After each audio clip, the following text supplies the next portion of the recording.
Welcome back to my vlog! Sa tagal kong di nag-vlog ilang weeks din. Tawid lang ako. So guys, kumusta na kayo? It's been a week since my last vlog. At ayan ako, ayan, ang formahan natin ngayon. Black pa rin, medyo lumevel up lang. So kagagaling ko lang sa work. Actually, kanina pa ako 3:30 nag-out. Meron akong 4 hours na shift ngayon. Pero, dahil maagang umuwi, yun, nag-ikot-ikot muna ako dun sa mall.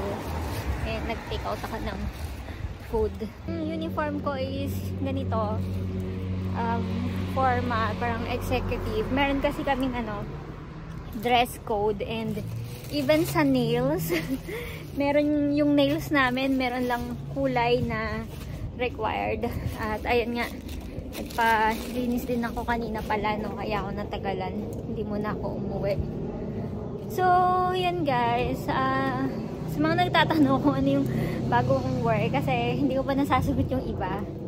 Sabi ko, secret. Nag-work ako sa isang jewelry store, luxury brand siya. Sabi nila, luxury brand daw yun. Okay, sige. Luxury naman kasi ang jewelry, diba? At hindi naman siya basic needs. Nag-start ako as casual kasi ilang yung need nila. Pero so far, yung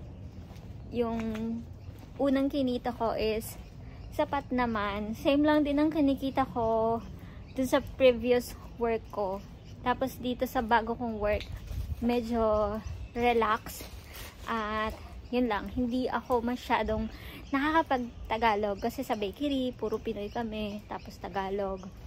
And then dun sa dati kong ding work sa flower shop, minsan kasama ko din Pinoy, sa Tagalog kami. And then yung boss ko is Vietnamese. Hindi din siya ganun ka mag-English, iba yung English niya. But this time, yung mga katrabaho ko is talagang, girl, mapapalaban ako. Nagno-nosebleed talaga ako kahit English. Wala.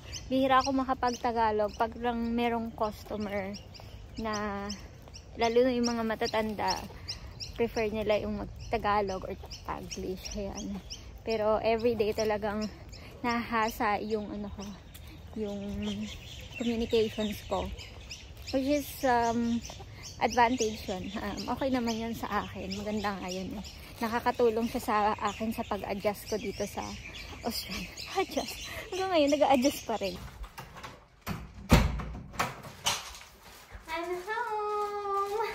Yan, ganyan lang guys ang formahan natin ngayon. With matching black shoes. I'm happy guys kasi maaga na ako nakaka-uwi ngayon. Lalo ngayon, di ba, magsa-summer, tapos mahaba yung araw. Mahaba yung maghapon. So, happy ako kasi dumarating ako sa bahay na maliwanag pa. Ang dami ko pang nagagawa. And then, hindi ko na kailangang maglakad ng sobrang malayo. As in, hindi ko na kailangang maglakad ng 20 minutes. Kasi, itong binababaan kong malapit na bus stop dito sa amin, na 4 minutes walk lang mula dito sa bahay, no? Ang baba ko, doon na sa baba sa ilalim ng mall. And then, kapag uuwi ako, doon lang ulit ako sasakay sa ilalim ng mall, dadaan yung bus. And then, bababa ako dito malapit sa bus stop dito sa amin. So, ayun, talagang ang laki ng nabawas sa pagod ko, sa aktibidades ko, no? Kasi hindi ko na kailangang maglakad ng sobrang haba. And another thing guys, kaya happy ako dun sa trabaho ko na to. Kasi nga, kahit hindi ako nakaka-work ng 38 hours, kumbaga nasasambot ko pa rin yung kinikita ko nung nagwo-work ako ng 38 hours. Kasi yung sweldo dito, nakakatanggap na ako ng payslip. Dati wala akong payslip. Tapos hindi ko alam yung computation ng mga casual loading na ganyan. So ngayon, meron na. Kaya sobrang happy ako kasi worth it yung kahit pumasok ako ng weekend kasi dahil nga casual ako, mas malaki yung rate kapag ng casual. Mas malaki yung rate ng casual.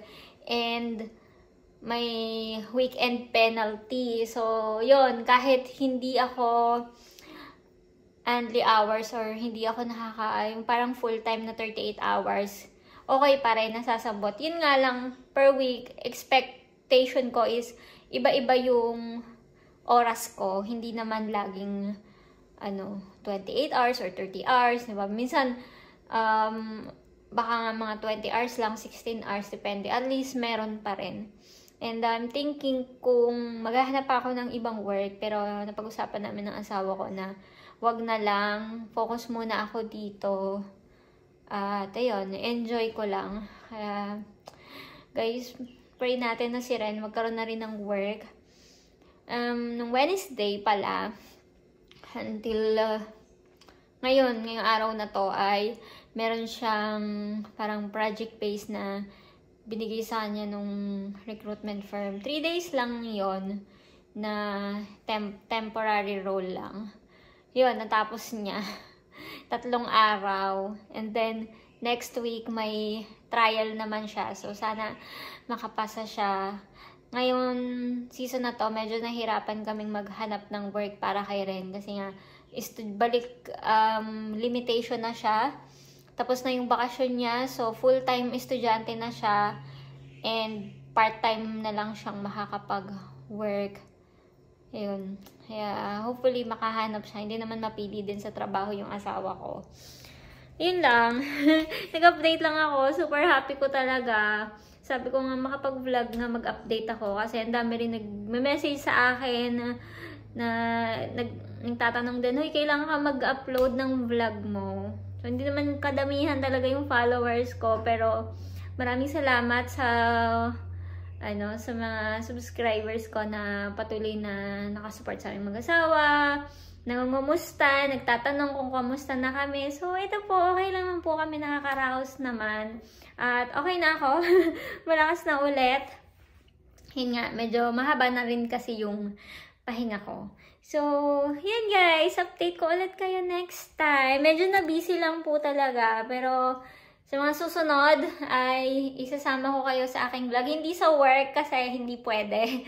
Pero sa mga susunod na araw ay isasama ko kayo sa iba kong magiging activities. Kasi maluwag na yung oras ko ngayon. Medyo maluwag na makakapag-travel vlog na ulit si Apple. Susuyurin natin ang New South Wales. Hindi, ang Sydney na lang muna. No?